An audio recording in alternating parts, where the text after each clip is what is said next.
I hope people realize there's more to me. I don't like being thought of as the Metal Gear guy. There's a lot more I can do.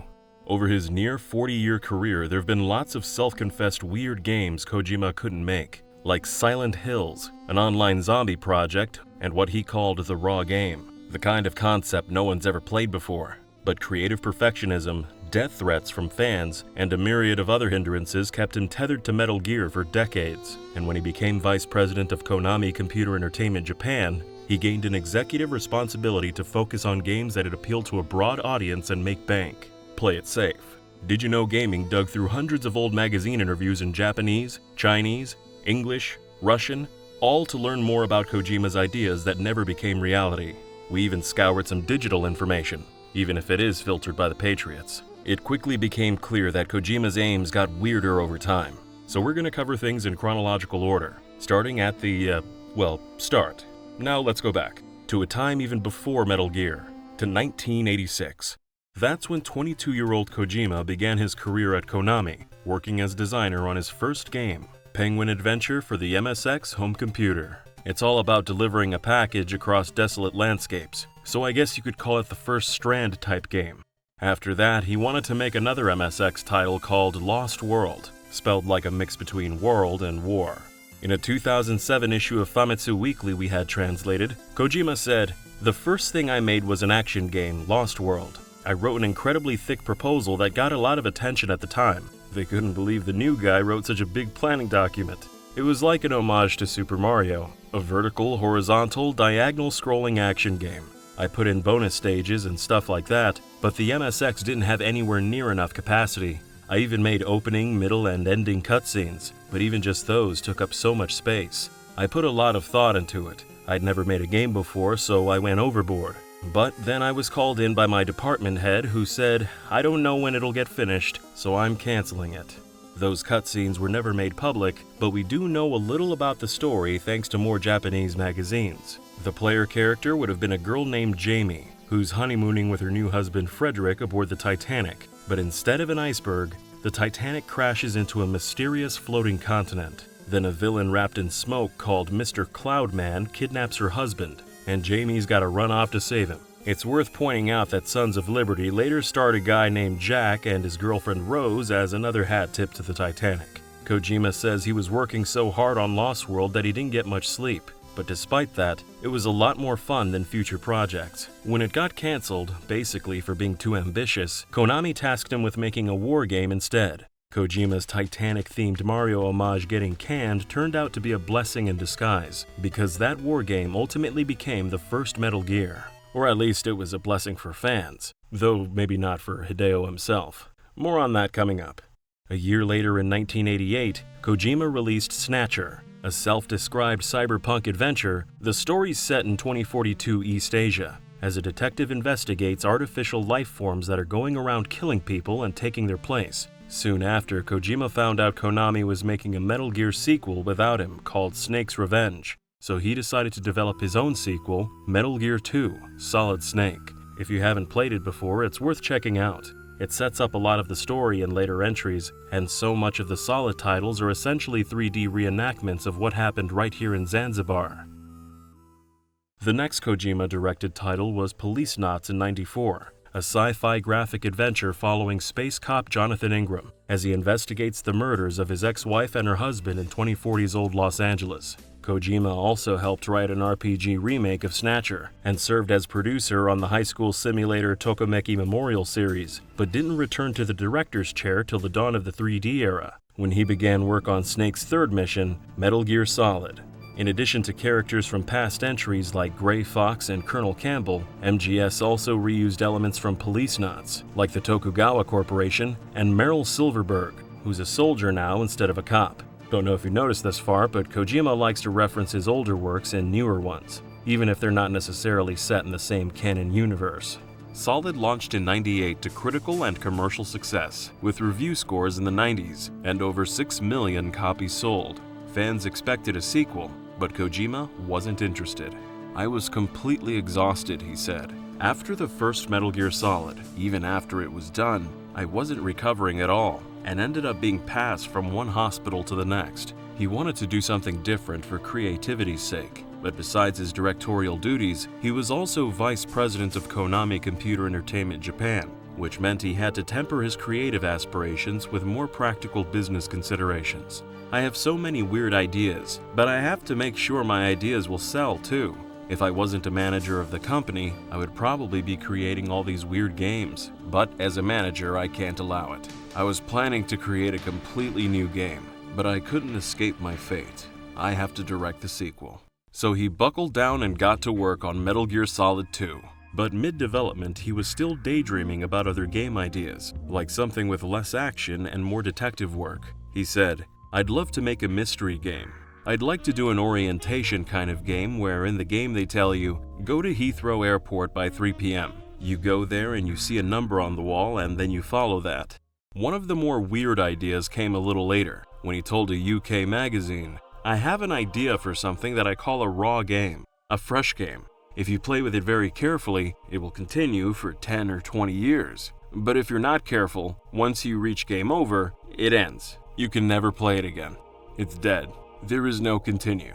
5 years later, the same publication asked Kojima if he still wanted to make a disc that self-destructs when the player dies. "Yes, someday," he told them. "I included some similar elements in MGS3. You know, I think the whole concept of continues in games is totally outdated and unnecessary on home consoles. It all came from arcade games, where you throw in a coin when the game ends. I don't want to imprint children with the idea of virtual worlds where you can just play and die with infinite lives. Even if it is a virtual world, I want people to value their own lives. In that sense, a raw game would be perfect." Even later in 2008, he explained it was just one of several game ideas he was juggling in his head, more of which you'll hear about soon.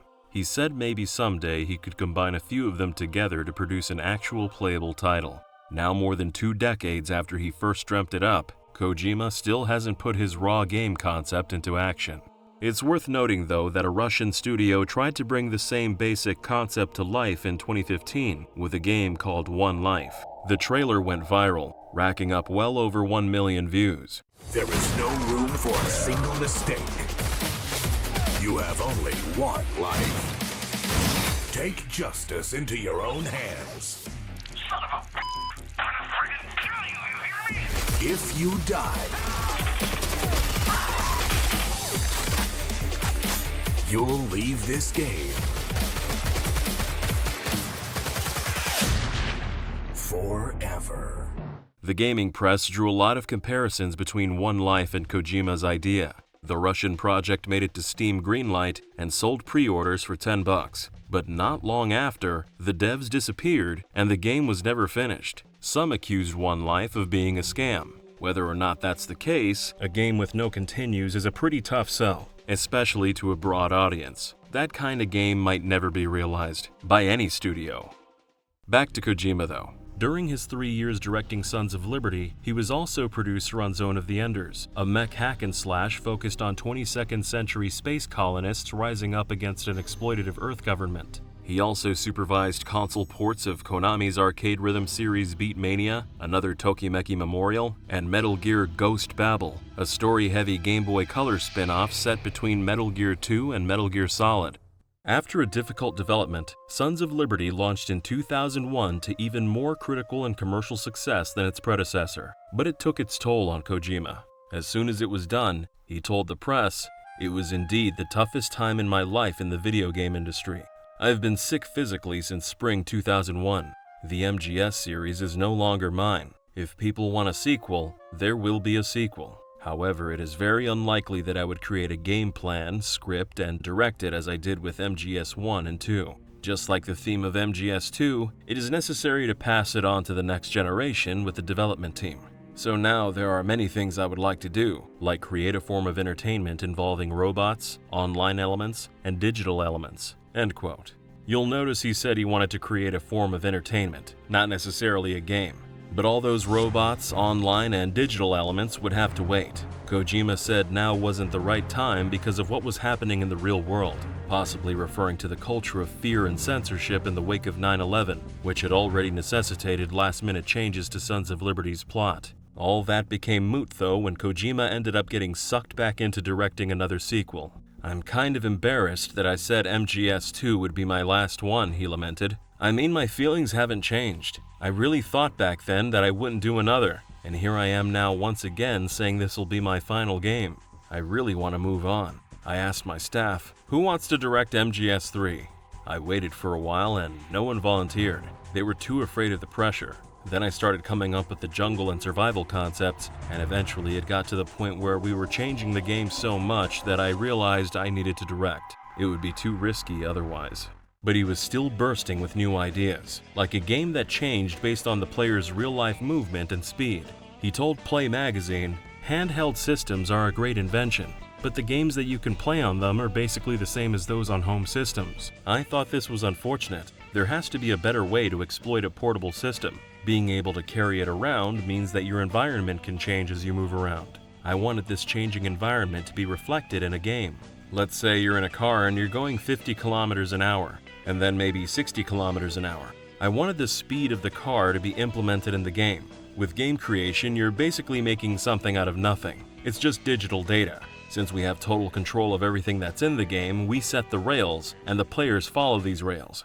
That idea didn't come to fruition, but it did lead to Kojima designing and producing a different portable game influenced by the player's surroundings. Boktai: The Sun Is in Your Hand released on Game Boy Advance between MGS2 and 3, with a very unusual conceit. Every cartridge could detect sunlight that could help vampire hunter Django vaporize the undead. Boktai also had a real-time day-night cycle, with chirping birds in the mornings and an orange glow at dusk, and naturally, vampires have an advantage in the dark of night.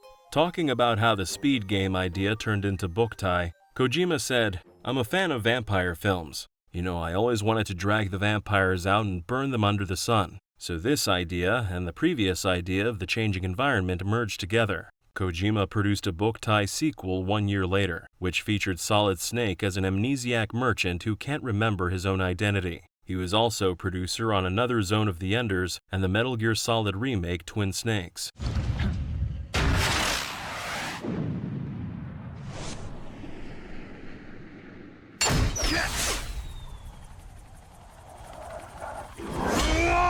But none of these were a Hideo Kojima game. That's what he calls the ones he wrote, designed, and directed himself. The games he pours himself into completely. Despite his inclinations, the next one of those games was Metal Gear Solid 3: Snake Eater. After it released in 2004, Kojima was really done directing Metal Gear. For real this time.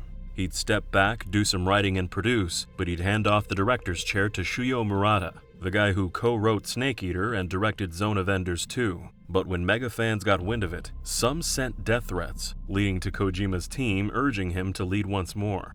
The staff heard about this and got very nervous. Kojima told Computer and Video Games magazine, "We talk today as if it was a joke, but at the time it was not a joke at all. It was serious." In a later trailer, the director's chair is taken by Murata. For a split second right before, you can see the name Alan Smithy on the chair. First used in the 1969 film Death of a Gunfighter, Alan Smithy's a fake name used by directors who want to disown their creations. It's a reference most fans wouldn't catch, but it was clearly a strong statement by Kojima. By the end of the MGS4 trailer, it's revealed as a fake-out. Murata's not going to be the director after all. It's Kojima. Just one last time, he said, then he'll be free of Metal Gear. While Guns of the Patriots was in development, Kojima oversaw some smaller Metal Gears as producer, like Metal Gear Acid 1 and 2, PSP turn-based spin-offs written in part by Murata and set near the end of the series timeline. Another was Metal Gear Solid Portable Ops, taking place after Snake Eater, as well as Metal Gear Solid Mobile, set between Solid 1 and 2. Plus a couple more Boktai games with Snake returning as the amnesiac merchant, and 2 Japan-exclusive stock trading simulators for Nintendo DS. As usual, these were really more Konami and Kojima Productions games than Kojima's, but they're worth mentioning since he served as producer. So what kind of games did he want to be making? There were a few ideas he shared publicly, including a weird one about zombies. Zombie? What does that mean? Beats me. You mean you've never heard of zombies? Nope. Never. You guys don't know anything.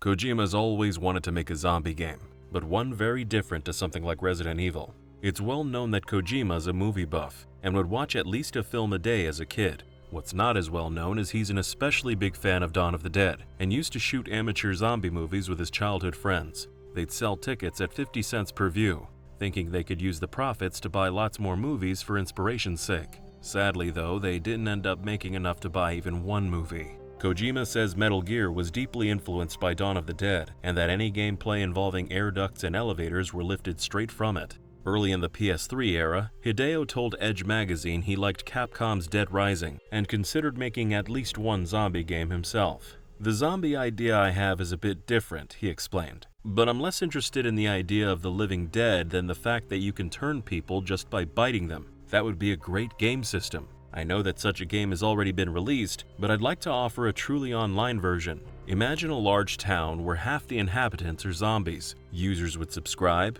get inside the town, and get bitten.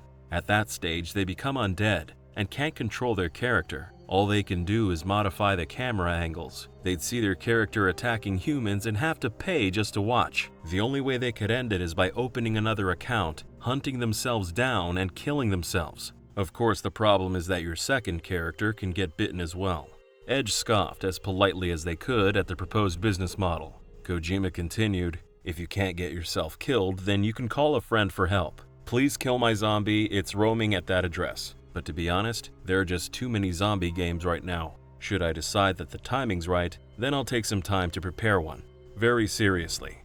On his blog, he clarified that a server would end successfully when every zombie in a city was killed, or end in failure when zombies outnumbered humans. The online gaming fee will continue to tally while the zombie wanders the virtual streets, he said. If the player isn't happy with this, he can create a new zombie hunter. He can hunt down his former, now zombified character. However, if zombies bite the new character, then he zombifies too. The number of zombies associated with the player's payment account increases, and the fees continue to tally for the second character. "This is a real zombie simulation. I want to make that game someday." He told Resident Evil creator Shinji Mikami about his idea repeatedly and encouraged him to bring the concept to life, but Mikami didn't seem up for it. バイオハザードっていうのをずっといろんなところに行ってるんですけど、一緒にやってくれないんで。そうでしたっけ？昔僕隊の時に言いました。アウトブレイクじゃなくて、ゾンビというのは皆さんこれいかがでしょうか？それも今初めて聞きましたね。何回も聞きましたよこれ。DidYouKnowGaming recently touched on this in a cancelled Metal Gear Games video, but it's worth repeating that Kojima said if Metal Gear Rising: Revengeance was going to have a sequel, he'd want it to star Frank Jaeger versus zombies. He pitched this idea to Revengeance's developers at Platinum Games and volunteered to write the story himself, but Platinum wasn't interested in his zombie ideas either. There's also been rumors coming from within Konami that Kojima originally planned for Metal Gear Survive to come out as DLC for the Phantom Pain. Survive was basically a zombie apocalypse game after all. Kojima's denied those rumors, but whether they're true or not, if he actually was planning zombie DLC for Phantom Pain, it surely would have been different from how Survive turned out. Maybe more like his online zombie concept from a decade earlier. In a 2006 episode of Kojima's podcast Hide-chan Radio, he was joined by Goichi Suda, the director and producer behind cult classics like Lollipop Chainsaw, Killer 7, and No More Heroes. They talked about making a text-based game together, a concept that's not so much revolutionary as it harkens back to the days before dedicated graphics even existed. Presumably, the two legendary directors would have sprinkled in modernizations and clever twists, but despite their enthusiasm, few details were delved into. Edge magazine later followed up, asking Kojima if he was still considering it. "I'd really like to," he told them, "but I know it wouldn't sell. You just can't do that today."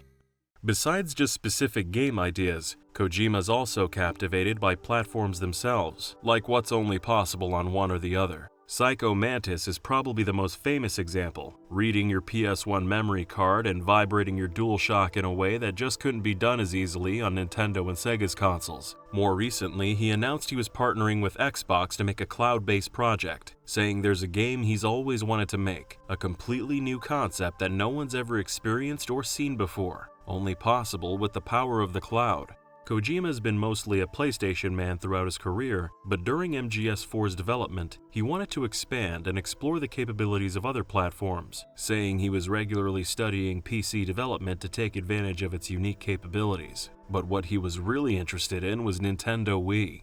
The first time Kojima saw it, he said, "You've done it," was my reaction. This was totally unexpected. The Famicom defined the modern controller. It made us control games using the A and B buttons, holding the controller with both hands and facing the TV monitor. We've been doing this for 20 years and this premise will now be changed significantly. This is exactly what I've been looking for. Over the next year, he'd repeatedly express a strong desire for a tailor-made Wii game. For MGS4, we have already started the project for the PS3 platform, he told Game Informer, so we would like to concentrate specifically on what we could do just for the PS3. Another example is Wii. I'll try to create a title specifically taking advantage of the Wii's hardware. Later, talking to GamePro, he promised, "Yes, I will do it. I'm saying this every day. But first I have to face this giant that's called Metal Gear Solid 4. So until I'm finished with that, I can't do anything." Nintendo fans constantly psyched themselves up, adamant that Kojima could unveil his Wii game at any moment. It would have been interesting what unique ideas he might cook up, but it seems like he never found the time.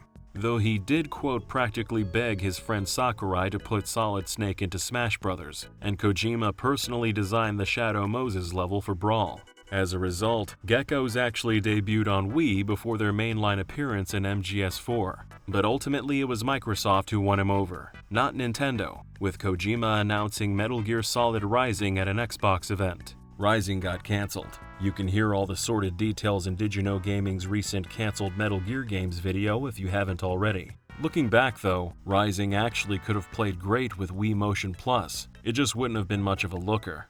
Anyway, after Guns of the Patriots, Kojima admitted Snake was supposed to die, but everyone on the staff really wanted to keep him alive, so I caved a little. Actually, I wanted to end it at every step along the way. I have a lot of other things that I want to do. By now though, you know how it goes. He just couldn't quit her. And the next day Hideo Kojima game was Metal Gear Solid Peace Walker, this time seemingly more due to his creative perfectionism than any outside forces. Talking to Dengeki PlayStation Magazine, he said, "At first I was just going to create the overall guidelines and concepts for the project, and leave it in the hands of my excellent staff. I was going to have a hand in the project as a producer, and make titles other than MGS. But I set the game in the South American country of Costa Rica and created a story with themes about nuclear deterrence and the Cold War. It looked like it might be very confusing to young people because of generational differences. So in the end, I finally said, I'll do it." He'd later go on to say his younger staff had trouble understanding the 1970s Costa Rican setting as well, another reason he wanted to do it himself. Peace Walker was a pretty quick turnaround by Kojima standards, less than 2 years, so he didn't do much on the side. Although he did grab an executive producer credit on Metal Gear Solid Touch, a mobile game that's basically a super simplified retelling of MGS4, both in terms of story and gameplay. During this time, fans and press alike kept asking for remakes of Snatcher and Policenauts. In fact, they'd been asking for years. Kojima consistently said he was up for it, but only if another studio handled development, while he oversaw as producer. He just didn't have time to direct remakes himself, and really no desire to look backwards, only forwards. For Metal Gear Solid 5, Kojima did his usual song and dance, said maybe he'd only make quote-unquote one stage. But of course the game, or rather games, both got the Hideo Kojima game treatment, and were the last Metal Gears to do so. During their production, Kojima had a few other irons in the fire, like a critical advisory role on Castlevania Lords of Shadow, and providing the voice of the game's Chupacabra.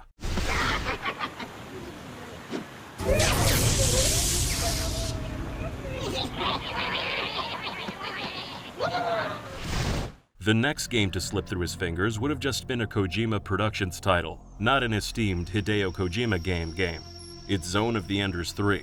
Zoe's always been Koji Pro's second biggest franchise, and despite its critical success, it never achieved big-time sales, something Kojima blamed himself for, saying he scheduled the second game's release date at the wrong time, and that good games don't always get their due. At a 2012 event promoting an upcoming HD collection of the first 2 games, Kojima announced a third title was in the works, and showed off some concept art and physical models used in its development. At the time, his team was going back and forth between making it anime-styled or giving it a more live-action look, the latter of which would have worked better with the Fox engine that powered it, the same Fox engine used in MGS5.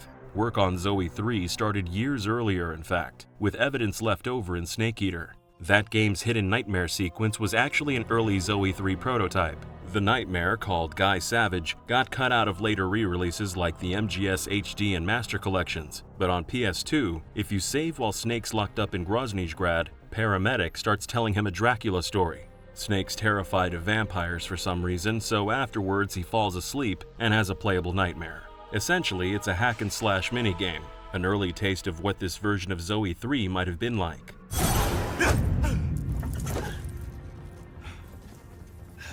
Zoe 3 development dropped off, but picked back up in 2008, with Kojima publicly promising fans they'd get to play it someday. Those fans were understandably expecting more space robots, like the first two games, but Kojima was concerned that it'd limit its audience mostly just to Japan. To appeal to a broader market, he said, "I was about to make a Lord of the Rings-style fantasy Zoe, but when I pitched it to fans, they told me to stop, so I gave up on that direction. Anime, photorealism, zombie cops, Lord of the Rings, robots. Koji Pro seemingly didn't know what to do with the project. They were also short-handed, with most of the studio knee-deep in Metal Gear.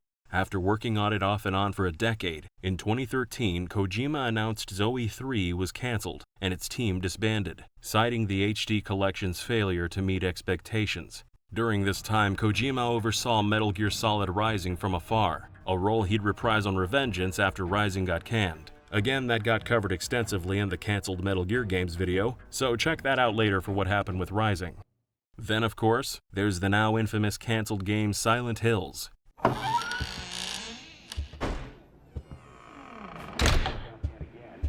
regret to report the murder of a wife and her two children by their husband and father.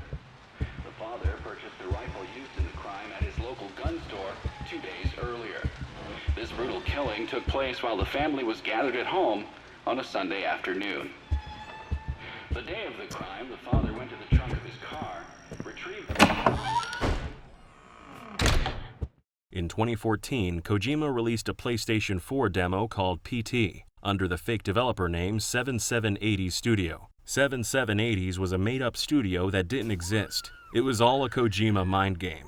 At the end, the truth's revealed that PT stood for Playable Teaser, and was in fact his demo for a new Silent Hill.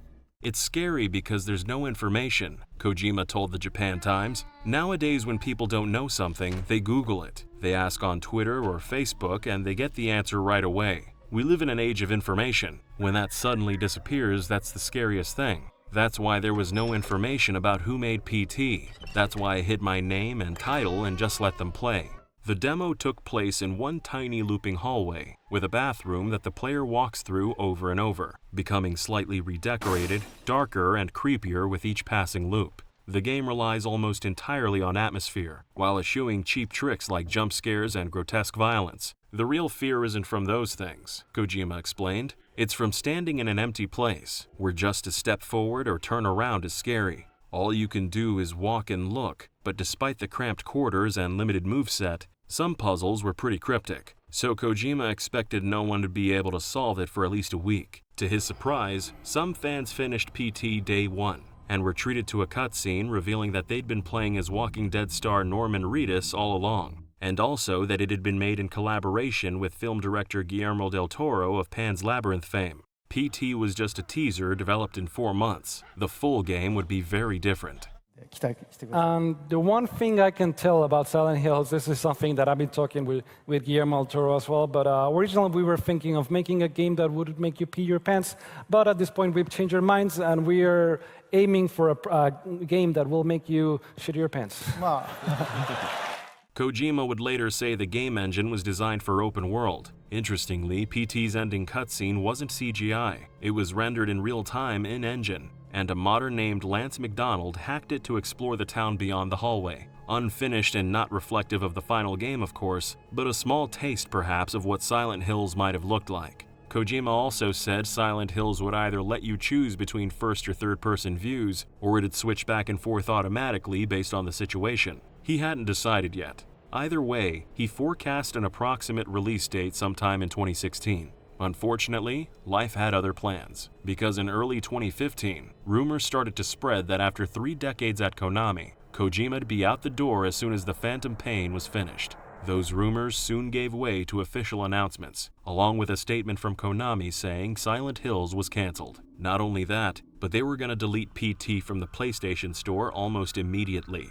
Fan remakes are easy to find online, but if you want to play the original PT nowadays, you'll have to drop hundreds on a second-hand PS4 that still has it downloaded.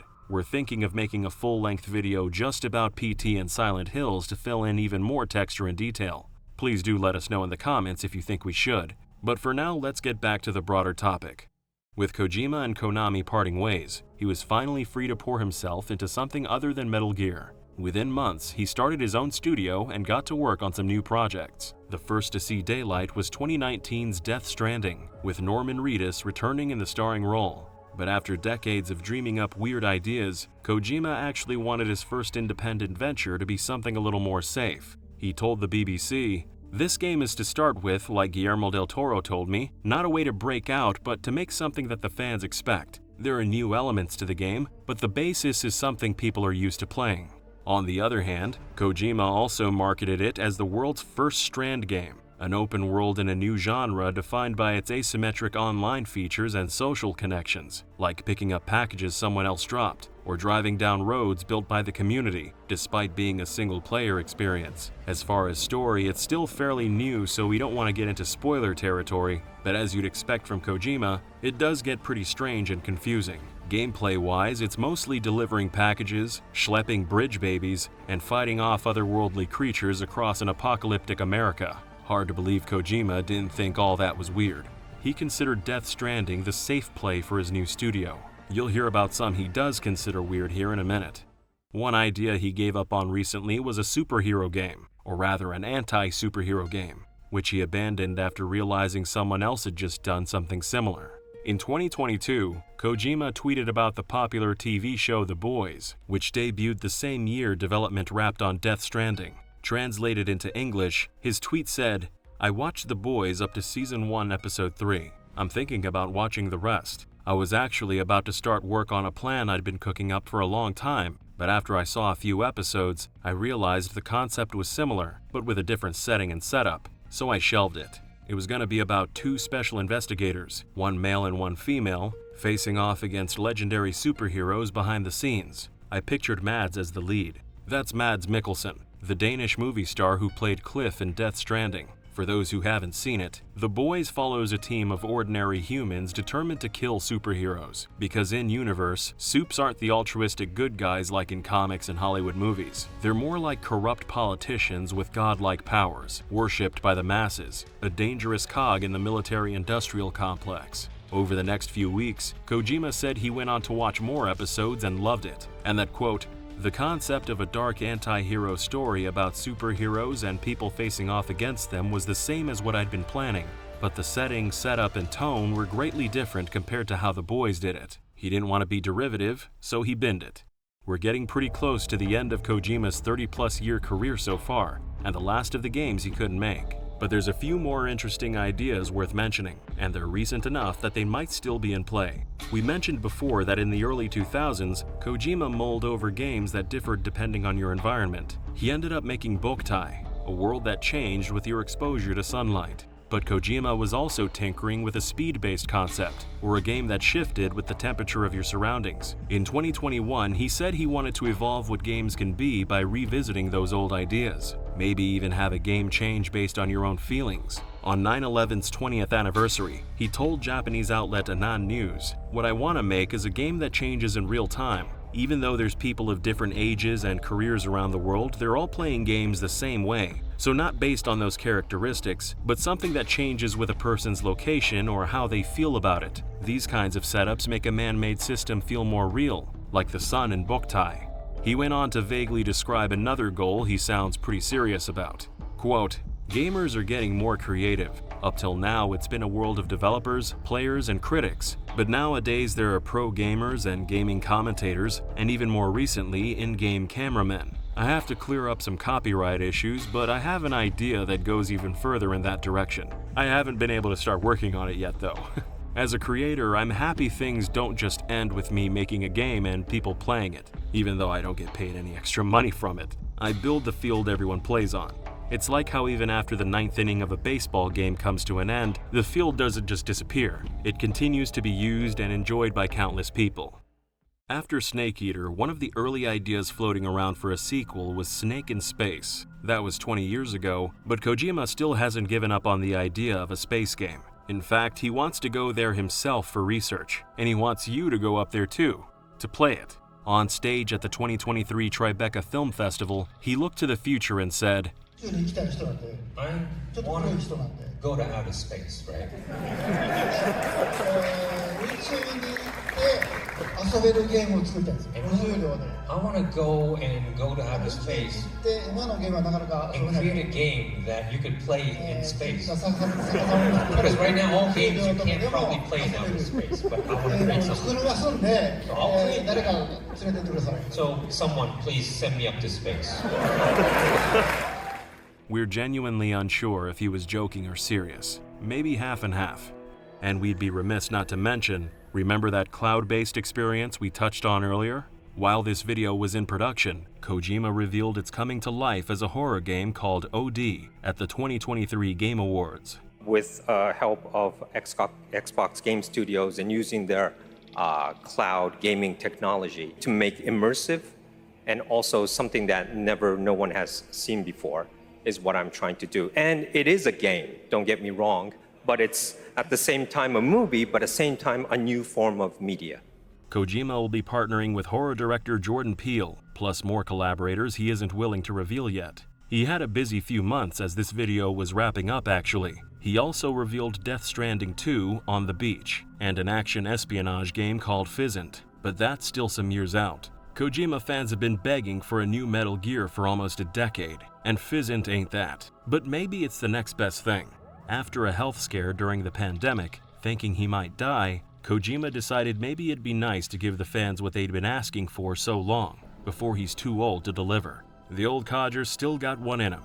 Lots more, hopefully. And well, that brings us right up to the present day, and the end of this long-ass video.